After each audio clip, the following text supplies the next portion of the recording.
Hola, buenos días. Soy Paula, colaboradora con Oldea. Vamos a abrir el siguiente bloque, que es violencia sexual en espacios de ocio, protocolos. Tenemos a Amaya Díez, técnica de prevención del Observatorio de Noctámbulas, y a Kenia Cordero, activista feminista de la Plataforma de Mujeres contra la Violencia Sexual Sexista de Navarra. Amaya Díez, técnica del Observatorio Noctámbulas. Este observatorio es un proyecto de la Fundación Salud y Comunidad, especializado en la relación entre consumo de drogas y violencias sexuales en contextos de ocio nocturno. Desde esta posición, Amaya participa en la realización de diagnósticos, investigaciones cualitativas y el desarrollo de recursos técnicos destinados a profesionales, administraciones locales y organizaciones sociales. Su trabajo se centra en incorporar la perspectiva de género y la interseccionalidad en estrategias de prevención, detección y atención a víctimas, así como en la formación de redes locales para una respuesta integrada en festivales, municipios y espacios de ocio. Ha intervenido como ponente en diferentes jornadas, en foros especializados donde se aborda la justificación técnica de protocolos municipales y las buenas prácticas en la atención a violencias sexuales en contextos de fiesta y consumo. Muchas gracias, Amaya, por estar. Amaya viene en compañía, con compañía. Y presentamos también a Kenia Cordero, educadora social y trabajadora social de formación y trabajadora del metal de profesión, experta en género y máster universitario en mujeres, género e igualdad, ambos títulos por la Universidad Pública de Navarra, militante y activista feminista, adscrita a la Plataforma de Mujeres contra la Violencia Sexista de Navarra. Esto lleva toda una vida dedicada a la lucha contra la violencia sexista en Navarra, y me consta, he sido su compañera a nivel académico. Y bueno, a las dos muchas gracias por estar acá y la generosidad que han tenido de poder compartir este espacio y estar las dos en esta mesa. Muchas gracias.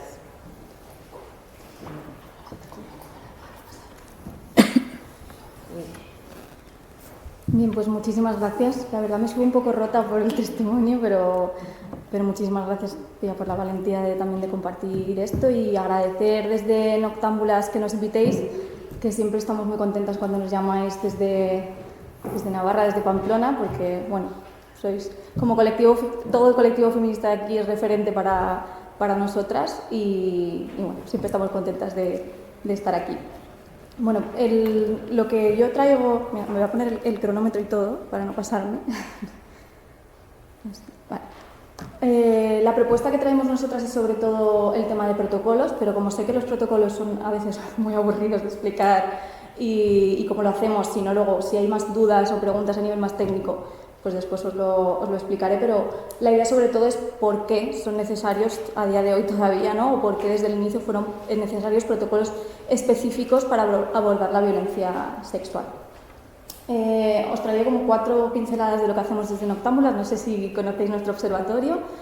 El observatorio forma parte, eso te decía, ¿no?, de la Fundación Salud y Comunidad, pero es un proyecto aparte que aborda los fenómenos de violencia sexual en espacios festivos, en los que entendemos que hay un mayor consumo de alcohol y otras drogas. Entonces nació, sobre todo, y ahora esto lo explicaré mejor, entendiendo que uno de los riesgos asociados de la noche de estos espacios de consumo para las mujeres era la violencia sexual, y esto pues no estaba para nada abordado, ¿no? Entonces, ¿por qué entendemos que son necesarios protocolos específicos? Pues eso, ¿no? Porque cuando nosotras desde el proyecto, ¿no?, desde Noctámbulas, en el año 2013 se empezaron a desarrollar este tipo de investigaciones del ámbito específico de la violencia sexual en espacios festivos, nos dimos cuenta que había mucho estudiado sobre otros riesgos asociados a la noche, ¿no? Sobre todo sin esta mirada de género, ¿no?, pues qué cosas que podían suceder. Si había consumos, pues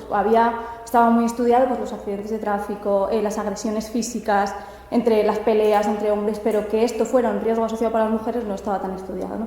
No quiere decir que seamos las únicas que lo han estudiado, pero nos centramos mucho en esto, ¿no? Entonces, ¿por qué son necesarios protocolos específicos? Pues lo primero por esto, ¿no? Porque la noche se dan unos factores Cuando hablo de noche hablo de espacios festivos, ¿no? Y hablo de espacios en los que hay este tipo de consumos, que es a lo que nosotras sobre todo más nos centramos, ¿no? Entonces, ¿qué sucede en estos espacios? Suceden muchas cosas, pero yo traigo 3. Por un lado, se necesitan protocolos específicos porque en el ámbito de ocio nocturno, esto lo sabemos todas, hay una percepción de una alta permisividad sexual, ¿no? Se entiende las mujeres, que siempre somos objetos de deseo, nunca sujetos, y además se entiende que en la noche estamos mucho más accesibles, ¿no? Somos más accesibles. O sea, es la típica idea de cuando estamos en cuadrillas de amigos, tal, que lo que hablan es, bueno, ya esto va a pasar, ¿no? Espérate a la fiesta mayor, en el caso catalán, que es donde nosotros actuamos, pero bueno, espérate a la fiesta que aquí puede pasar, ¿no? O sea, en la noche se entiende que hay una mayor permisividad sexual. Después hay violencias sexuales, esto ya se habla también en la primera ponencia, están mucho más normalizadas, ¿no? Cosas que consentimos, que transgredimos y que permitimos de noche, no lo permitiríamos de día. ¿Esto quiere decir que solo haya violencia sexual de noche? Claro que no. O sea, las violencias sexuales al final forman parte de todas las sociedades y de todos los ámbitos de nuestra cotidianidad. Pero en estos ámbitos y espacios festivos hay una mayor permisividad. Se normalizan conductas que no se normalizarían de día, ¿no? O sea, normalizo la conducta de este tío que va borracho y me toca el culo de noche, pero no normalizaría esta misma conducta en la cola de un supermercado, ¿no? Y es por esto, ¿no? Porque se dan estas especificidades que hacen que normalicemos mucho las violencias sexuales. Y después se da un fenómeno que es la triple penalización para las mujeres.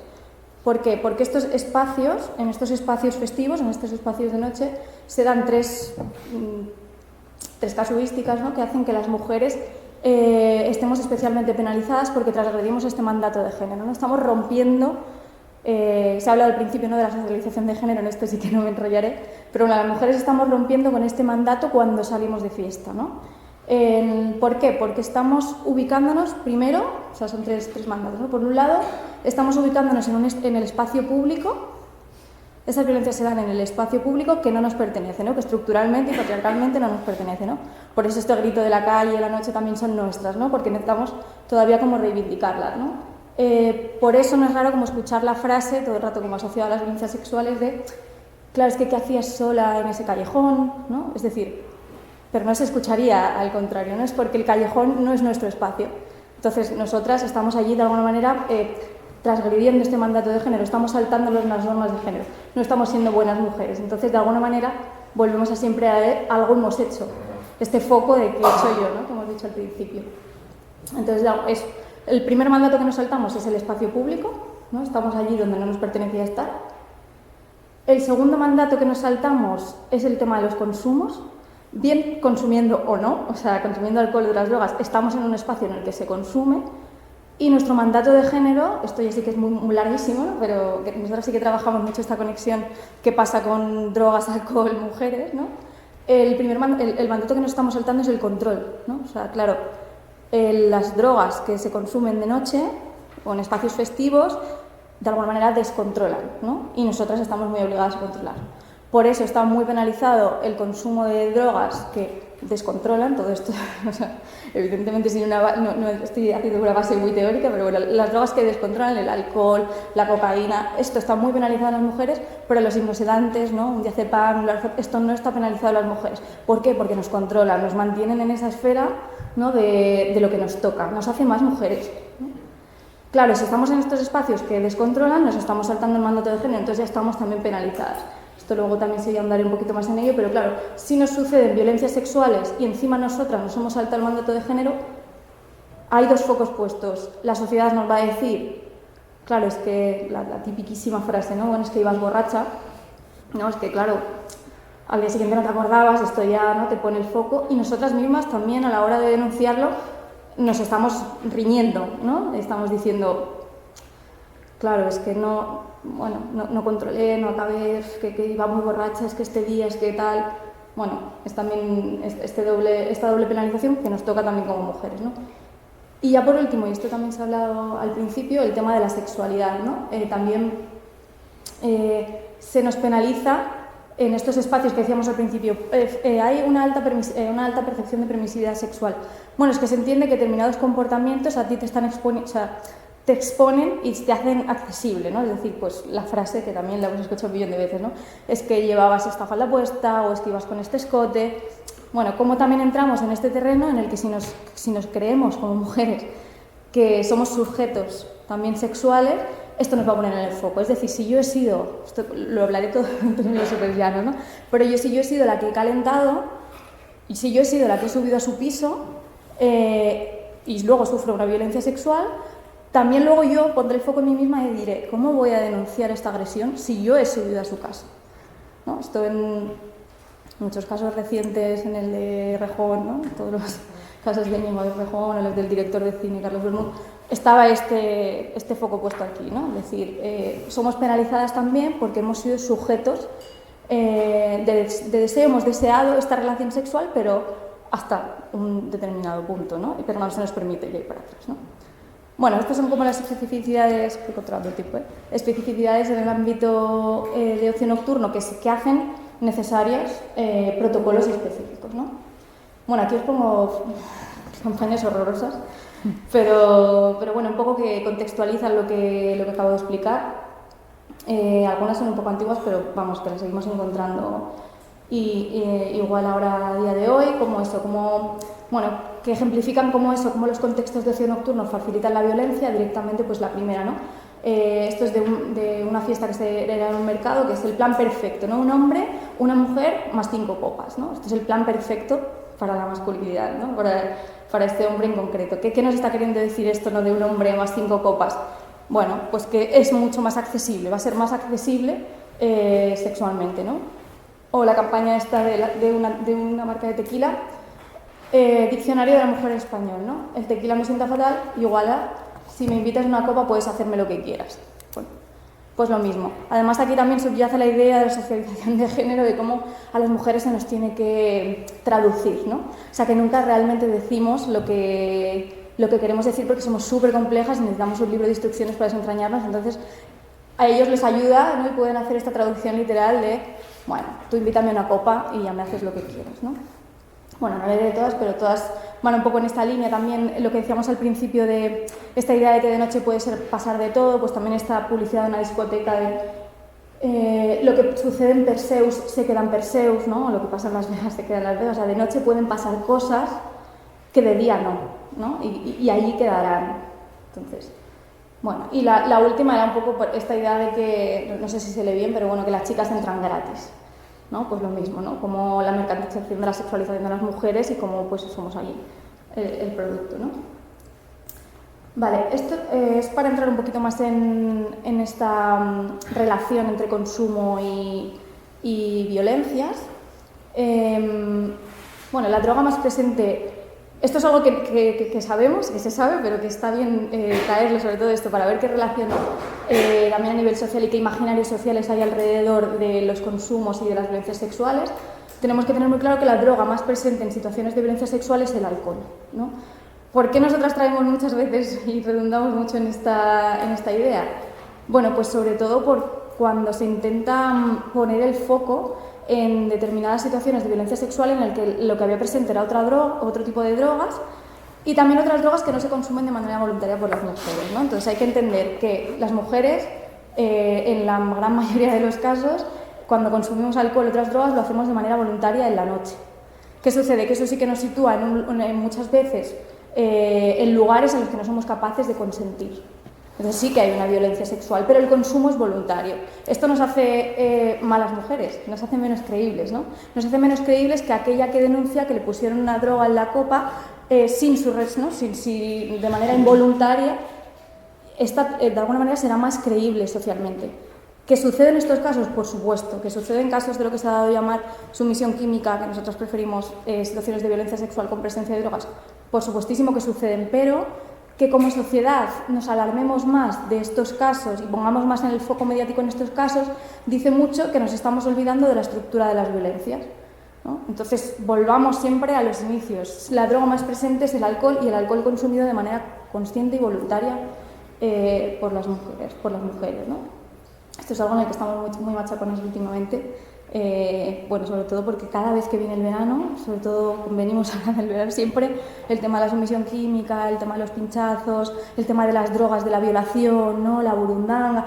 Sucede, claro que sí, pero no nos perdamos por el camino, porque si no perdemos la estructura de las violencias y le hacemos un flaco favor también a esta lucha, ¿no?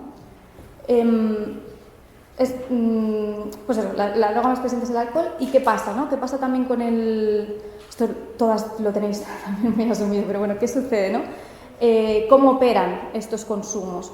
Pues operan de manera totalmente... en sentidos contrarios, ¿no? El consumo, lo que decíamos antes, ¿no? Culpabiliza a las agredidas. Tú cuando has consumido, ya sea de manera voluntaria o involuntaria, te sientes responsable de eso que ha sucedido y la sociedad te responsabiliza, ¿no? Y desresponsabiliza a los agresores, ¿no? Cuando en una fiesta tú vas a denunciar, aunque sea denuncia formal o informal entre tus amigas, que una persona te ha agredido, que esa persona vaya borracha le desresponsabiliza, ¿no? Y también, que se habló al principio, ¿no? Que sea conocido también, ¿no? Entonces bueno, yo qué sé, es el borracho del pueblo, tiene la mano muy larga, este tipo de frases, ¿no? O, bueno, te tomes en serio esa broma, que es que va pasadísimo. Bueno, está desresponsabilizando a ese agresor, pero no opera igual para las mujeres, ¿no? Y tendencia a eso, a situar la causa de la violencia, la causa en la sustancia, ¿no? Te agrede porque va bebido. Sin embargo, esto es algo que todas ya tenéis muy asumido, pero nosotras cuando vamos sobre todo a institutos, ¿no? A realizar este tipo de charlas, cuando nos dicen, no, es que si no hubiera alcohol, ¿no? En sociedades en las que no hubiera alcohol o no hubiera drogas, esto no sucedería. Bueno, esto es muy fácilmente desmontable, ¿no? Y aparte también porque estamos viendo que las últimas encuestas de consumos, hace poquito salió la del 2023, vamos con mucha retraso, pero están situando que el consumo de alcohol y otras drogas, como decíamos, más las de control, pero bueno, sobre todo el alcohol está subiendo muchísimo en las mujeres, de hecho en mujeres jóvenes ya está por encima. Sin embargo, si vemos los casos de agresiones, no suben las mujeres. Por tanto, si la causa fuera el alcohol, ahora mismo tendríamos una mayoría de mujeres agresoras sexualmente, y no es así, no va vinculado, o sea, con eso es muy fácilmente desmontar, pero bueno, como sociedad también necesitamos excusas, ¿no? Necesitamos también ponerle esa excusa. Entonces, para nosotras siempre cuando nos preguntan, ¿no? ¿Es la causa? No es la causa, el alcohol, las drogas nunca son la causa son los agresores, la causa es la estructura patriarcal.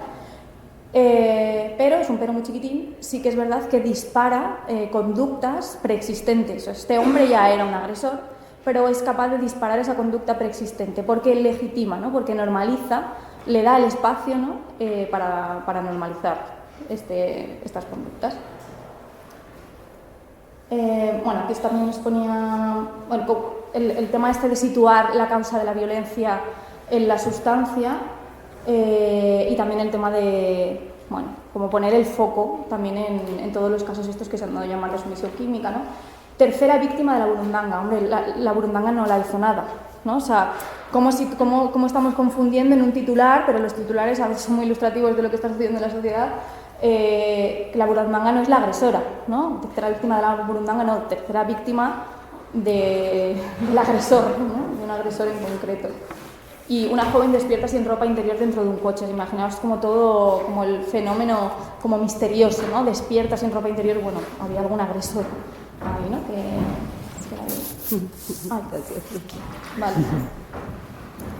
Vale, y ya acabo en 3 minutos. No, ya os decía que esta es la parte más rollo, así que no me importa que se haya quedado para el final, pero bueno, por centrarnos un poco en también qué hacemos desde Noctámbulas, pues en todo este proceso de entender cómo funcionan las violencias sexuales, etcétera, y cómo abordarlas desde herramientas concretas. Nosotras, sobre todo desde el año 2016, a raíz también de la violación múltiple que sucedió aquí en Pamplona y de muchísimos ayuntamientos allí en el ámbito catalán, que es donde nosotros trabajamos, empezaron a hacernos demandas de qué hacer, qué podemos hacer. Pues comenzamos sobre todo a trabajar en el tema de protocolos, que no son la única herramienta que utilizamos, ¿no? Que también desplegamos otras políticas, pues como campañas de sensibilización y otras políticas públicas, pero una de ellas en las que nos centramos mucho son los protocolos.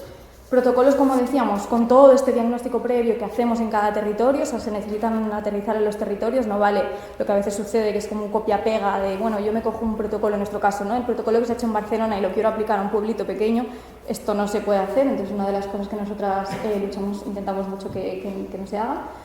Pero bueno, sí que hemos recibido muchas demandas y a día de hoy es verdad que a nivel el catalán sí que podemos estar, bueno, pues, realmente contentas de que la mayoría de municipios o muchísimos de los municipios tienen su propio protocolo y bastante aterrizado y bastante diagnosticado, ¿no? También nosotras en los protocolos hacemos procesos muy largos, 8 o 10 meses, trabajamos con los municipios, con los ayuntamientos, también intentamos que esté presente en la medida también de las posibilidades del vínculo que hay en cada municipio, pero también de colectivos feministas que estén presentes en el territorio, que aporten toda su experiencia. Pero yo aquí dejaba, y mira, si como no me da tiempo a explayarme, pues dejo los melones abiertos, que son los que es el final, ¿no? Algunos debates que nosotras todavía tenemos abiertos sobre los protocolos, pues, por ejemplo, los peligros de la instrumentalización, ¿no? De que nosotras acudamos a municipios que realmente lo que quieren cuando nos están pidiendo un protocolo es limpiarse, ¿no? Bueno, ese es el purple washing o el pink washing, o sea, de alguna manera decir que están haciendo cosas en igualdad. La idea es que un protocolo que siempre tiene que tener un plan de acción concreto, acciones concretas, que no sean a cortísimo plazo, sino a largo plazo, y que no sean simplemente para ponerse el pin de la igualdad, ¿no? Que sirvan y que sean implementables. Eso, otro de los debates abiertos, pues eso, que muchas veces, no sé aquí, pero en Cataluña a veces en un municipio te piden un punto violeta y ya está, eso es lo que van a hacer en todo el año en temas de igualdad. Muchas veces incluso se come todo el presupuesto del municipio en poner ese punto. Bueno, pues también problematizar esto, ¿no? ¿Qué está sucediendo? Está genial que se haga ese punto violeta, pero necesitamos estrategias a largo plazo y no acciones tan puntuales. Y también el papel, otro debate para nosotras abierto, es qué papel han de tener los movimientos sociales, los colectivos de mujeres, las entidades feministas en las realizaciones de estos protocolos, que muchas veces nosotras vamos a municipios y como requisito también ponemos que se tienen que tener en cuenta. De hecho, nosotras hacemos grupos de trabajo y uno de ellos son siempre comisiones participativas en las que se tiene que invitar a estas mujeres porque de hecho muchas veces ya tienen un protocolo propio que se tiene que coordinar y que tienen también una experiencia de conocimiento situado del territorio. Perdonad que igual he ido muy rápido al final, pero ya está bien por nuestra parte. Muchas gracias.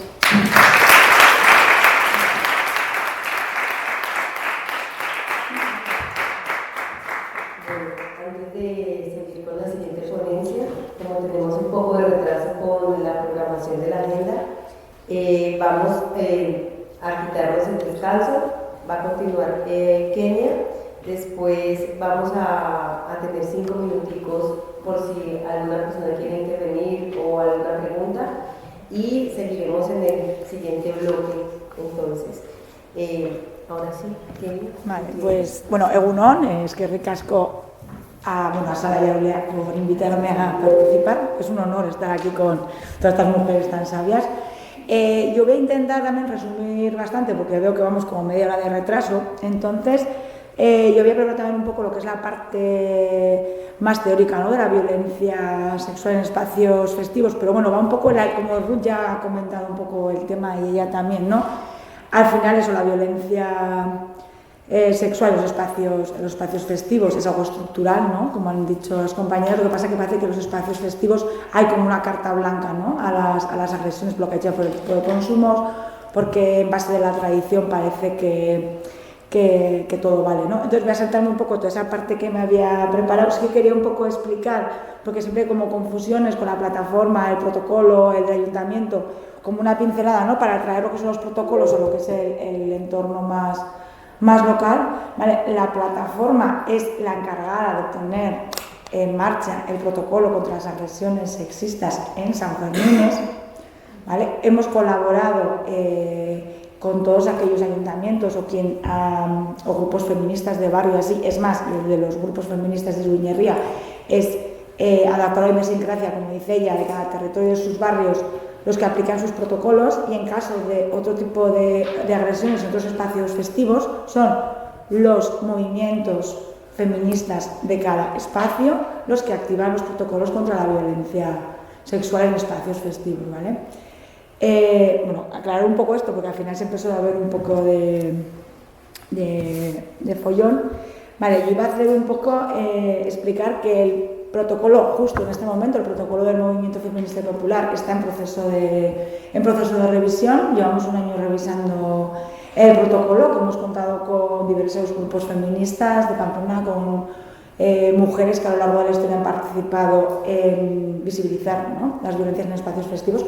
Noctámbulas ha sido uno de los grupos que han participado en todo esto. Entonces sí que hemos hecho como una revisión del protocolo en base a los ejes que tiene el protocolo, ¿no?, sobre todo en la prevención, en la respuesta, en la colaboración con la institución y el tema del lenguaje, de cómo denominamos a las agresiones. Bueno, estamos un poco en ese trabajo que en breve también los pondremos. Un poco para ponernos en situación, el protocolo que se hace, bueno, como ha dicho ella, creo que Pamplona es pionera en activar protocolos contra las violencias sexistas. Este primer protocolo sale del Movimiento Feminista y Popular, la plataforma Iguala Iruña, que aglutinaba a un montón de grupos sociales, ¿no?, de Federación de Peñas, están con una necesidad de un cambio de fiestas y cambiar el modelo festivo que tenemos en la ciudad. Y luego, aparte, pues la plataforma está preocupada por diciendo, ¿qué pasa en San Fermines? No hay agresiones, no se denunciaban las agresiones, ¿no? Porque creo que es importante el visibilizar todo esto, porque parece que ahora tenemos todo hecho, ¿no? O sea, hay un trabajo como detrás de muchos años y de visibilizar. O sea, que había una agresión en Pamplona se contabilizaba igual que si robaba una cartera, ¿vale? Entonces, esa importancia de visibilizar. Bueno, en el 2011 confluyen, se pueden hacer un curro bastante importante y diríamos que el protocolo pivota sobre todo en dos ejes, que es en la prevención y en la respuesta, ¿vale? A lo largo de este tiempo pues ha ido, bueno, en su momento en tema de prevención pues se hacen campañas, bueno, y luego es muy importante que se puso en marcha un teléfono, ¿no? Un teléfono para denunciar, es un teléfono de denuncia de las agresiones. Simplemente es para denunciar. Sí que es cierto que como es algo que iba a recoger, ¿no?, los relatos de las mujeres, sí que es cierto que si alguna mujer llamaba se le explicaba por los recursos que en ese momento existían. Aun siendo de información, se han llegado a hacer acompañamientos, ¿vale? O sea, pero todo esto lo cuento un poco porque es un trabajo previo y porque parece que Pamplona de repente por combustión espontánea somos los más majas y más majos del mundo, ¿no? Y cuando hay una agresión, que no salimos, que es importante remarcar, no salimos por la agresión múltiple. Esos Sanfermines salieron 2 veces y salieron para denunciarse diferentes agresiones. Lo que pasa es que al final los medios de comunicación ponen el foco donde lo quieren poner, ¿vale? Que eso es una cosa que tenemos que tener bastante en mente, de que los medios de comunicación, creo que es muy importante y una de las reflexiones que más hacemos, no pueden marcar los tiempos del movimiento feminista. O sea, no son, y yo como me ha dicho Pia, ¿no?, la jerarquización del dolor y la violencia. Los medios de comunicación no son quien, ¿no?, para jerarquizar qué agresiones son más importantes que otras. Vale, me voy un poco así, pues que quiero decir como lo más importante, ¿no?, de lo que son nuestras reflexiones.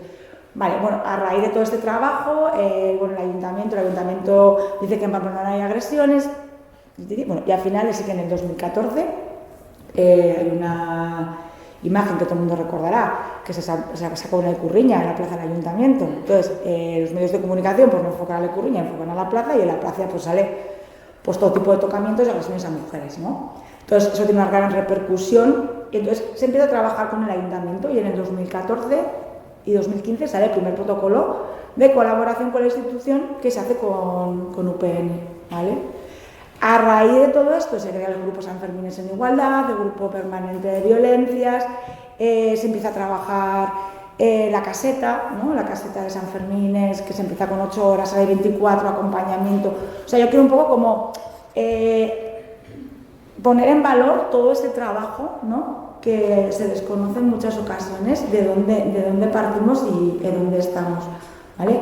En el 2017, después de la agresión múltiple y todo lo que pasó ahí, sí que hay una confrontación con la institución, ¿no?, por el tema de discursos, diálogos, que decimos, que no decimos, y se hace una revisión conjunta, diríamos, de lo que es el protocolo del movimiento feminista y la colaboración con la institución, ¿no?, porque sigue habiendo 2 protocolos. Ese momento de 2017 es cuando se estipula el protocolo de la institución y la colaboración de manera más formal y más trabajada, pues la revisión que se hace más grande. Y es más, el año pasado, que también formamos nosotras parte con otros colectivos que están en el grupo de San Fermín en Igualdad, el Ayuntamiento también ha hecho una revisión de su protocolo y a la vez que estamos haciendo nosotras nuestra revisión, que digo que saldrá en breve. Sí que quería un poco comentar, porque sí que nosotras también vemos el tema de los protocolos, ¿no? Y hablamos un poco también, como decía Ruth, ¿no? Que es todo desde el poder. Sí que me gustaría, es que no va a dar tiempo, que si tenéis, me hacen súper interesantes muchos de los datos que han salido. La universidad hizo un estudio sobre agresiones y abusos sexuales en San Fermines, que lo hicieron Eliana Alemán y Loitzune, bueno, y un montón de colaboradoras más, que hacen una investigación sobre la violencia en los entornos festivos y hacen una comparativa entre Pamplona y otras fiestas, ¿no? Pues parece que las fallas, un poco a ver qué sucede ahí. Vale, sí que hacen como una comparativa, y la verdad que son como muy similares, y sí que me parecen datos, ponete un poco a raíz de lo que dice también un poco de Ruth, ¿no? Que en Pamplona hay como más denuncias, ¿no? Pero que puede ser por la concienciación y todo ese trabajo previo que ha habido de consciencia de la ciudadanía, ¿no? De que todo no vale, pero sí que es cierto que hay datos que son un poco como para revisarlos, que pone que las agresiones se denuncian más, pero es que a la vez también sale que entre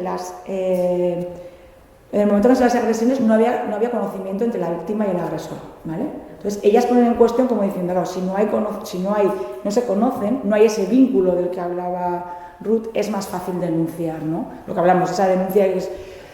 Entonces me parece interesante porque sí que se han ido mejorando el tema de recogida de datos. Este estudio es hasta el 2018, nosotros en la plataforma también hemos recogido todo de la caseta, que lo pensábamos haber investigado, pero no se ha dado tiempo. Entre la denuncia, ¿no? Cuando no conoces, pero es que encima es ese 10%, porque las agresiones se dan en el entorno más cercano, ¿no? Y ¿qué pasa con ese otro 90%? También son menores, casi todos son menores. En San Fermines no hay denuncia de menores, que también es un dato como para tener en cuenta qué pasa con nuestras menores, ¿no? Y por eso creemos que es importante como hacer una recogida sistemática de todos esos datos. Sí que ha ido mejorando la recogida de datos, aunque sea una cifra pequeña, para poder incidir y trabajar mejor. Vale, a ver, quería luego también un poco el tema que ha explicado un poco del protocolo. Quería también hablar un poco de la terminología, ¿vale? Que es uno de los temas que también nosotras hemos entrado en debate. Nosotras siempre utilizamos la palabra baja intensidad y alta intensidad. Tampoco es un término que nos parezca lo más maravilloso del mundo. Estos términos al final se utilizan dentro de un debate y un consenso entre los movimientos feministas con expertas, bueno, con ellas también hemos hablado. Nadie tenemos una palabra mágica, pero sí que lo que tenemos claro es que el relato y la decisión de contar es de la mujer. No le pertenece ni a la institución, ni a las filtraciones, ni al movimiento feminista. Entonces, sí que es un tema lo de alta y baja. No nos gusta porque es como muy subjetivo el dolor, ¿no? Y no somos quien para ver cómo cada mujer afronta su situación y lo que puede ser más doloroso para una que para otra, pero sí que es cierto que a la vez, a la hora de, sobre todo cuando estamos hablando de protocolos, es necesaria una jerarquización para la hora de dar una respuesta, ¿no? Porque al final, aunque cada mujer lo viva de una manera, pues tienes que poder jerarquizar. No hablamos de agresión, porque es que en su día para nosotras siempre ha sido agresión, agresión y agresión, y ahora es verdad que la ley ha cambiado y toda agresión y no se conoce entre abuso y agresión. Y la terminología que utilizamos es esta, lo que digo es porque creemos que no es nuestro relato, que no se debe saber y que no podemos entrar en el morbo. A nadie le importa lo que ha sufrido la mujer agresora y si la mujer agredida, y si alguien tiene que contar lo que sea ella, ¿vale? Es un poco también porque es uno de los temas así que creemos que genera, y lo estamos hablando, y que ha salido en el trabajo. Y ya un poco, otro término es un poco también lo que ha salido, ¿no? El trabajo con el entorno cercano, ¿vale? Nosotras la semana que viene tenemos también una charla, ¿no? Porque en nuestros espacios, ¿no? Estos protocolos están en los barrios, están en las peñas, ¿vale? Tenemos protocolos. Pero ¿qué pasa cuando aplicamos estos protocolos? ¿Qué resistencias encontramos para aplicar estos protocolos? Y es un poco lo que hablaba Ruth y ahora ella. Claro, eso es cuando confrontamos y cuando tenemos, ¿no?, el corazoncito y dices, es mi amigo, es mi vecino, es el socio número 1 de la peña, pero si es muy majo, pero si es no sé qué. O sea, es como esas resistencias y que encima también sale lo que decía Ruth, ¿no?, de la masculinidad hegemónica, porque si son no sé quién de fuera, bueno, pues ya vas a salir a defenderte, ¿no? O sea, los consideramos nuestros compañeros de militancia, ¿no? Esa resistencia a aplicar los protocolos cuando nuestros protocolos, que nos los hemos creído, que los hemos hecho, pero cuando es alguien de mi entorno cercano, ¿no? Las resistencias que se encuentran para esos protocolos. Y luego un tema también pues, que preocupa bastante es el tema, pues, para aplicar los protocolos, por lo que hablábamos de las adolescentes, ¿no? Y los adolescentes, pues hablamos un poco con el tema de las redes sociales, cómo llegar. Para muchas chicas jóvenes han nacido, nosotros lo decían, ¿no?, en los trabajos, en los grupos que hemos hecho de trabajo, con los protocolos, y es que han nacido con el protocolo, ¿no? O sea, estamos pensando que casi han pasado pues 15 años desde el primer protocolo. Entonces, el cómo llegar, el cómo ver, sí que es cierto que igual antes había como en los barrios, más los movimientos, en los institutos. Creo que tenemos que trabajar con la gente joven, pero sin caer en el adultismo, ¿no? O sea, darles que tienen un valor y saben, y también tienen que saber ellas y darles las herramientas para que las mujeres jóvenes sean las acompañarlas. Creo que tenemos que trabajar. Y el tema pues, de la manosfera, yo lo que estoy escuchando también una charla de Reiki, también que participamos, que hubo. Y creo que tienen razón, ¿no? No hay ningún referente masculino o mujer feminista o hombre feminista en las redes que les pueda atraer. Y sí que creo que el debate igual puede ser más centrado en que no necesitaríamos tener unos señores como estos, sino que lo que siguen, ¿no?, pues el futbolista tal, el futbolista actual, tengan discursos feministas, ¿no? O sea, no que tenga que seguir a alguien que me diga esto, sino, bueno, pues que se haga un jugador de Osasuna, no que salga, sino que su comportamiento, ¿no?, y de nada que sea un discurso feminista. Creo que tiene que ir la cosa por ahí, pero tenemos que trabajarlo y llegar, porque la verdad que se nos escapa bastante, ¿no?, lo de la manosfera. Y creo que, pues me hace que quedamos súper justas, ¿no?, de tiempo. Entonces es un poco, las reflexiones un poco que hemos hecho, bueno, hay muchas, pero un poco para que se conozca un poco el protocolo, dónde estamos, la respuesta y sobre todo que se sale y que el trabajo... bueno, sí, una cosa también que tenía muy importante para apuntar, creo que hacemos protocolos contra las agresiones sexistas en espacios festivos, porque es importante, porque queremos salir a la calle, queremos vivir las fiestas en libertad, pero no podemos olvidar que esto es una representación, ¿no?, que se replica lo que pasa durante todo el año. Que si solamente nos centramos en hacer prevención antes de fiestas, podemos caer en que parece que solamente pasan fiestas. O sea, ¿no? Es un poco como hay que tener cuidado con dónde reforzamos que la prevención tiene que ser como durante todo el año, ¿no?, para poder llegar a unas fiestas sin agresiones.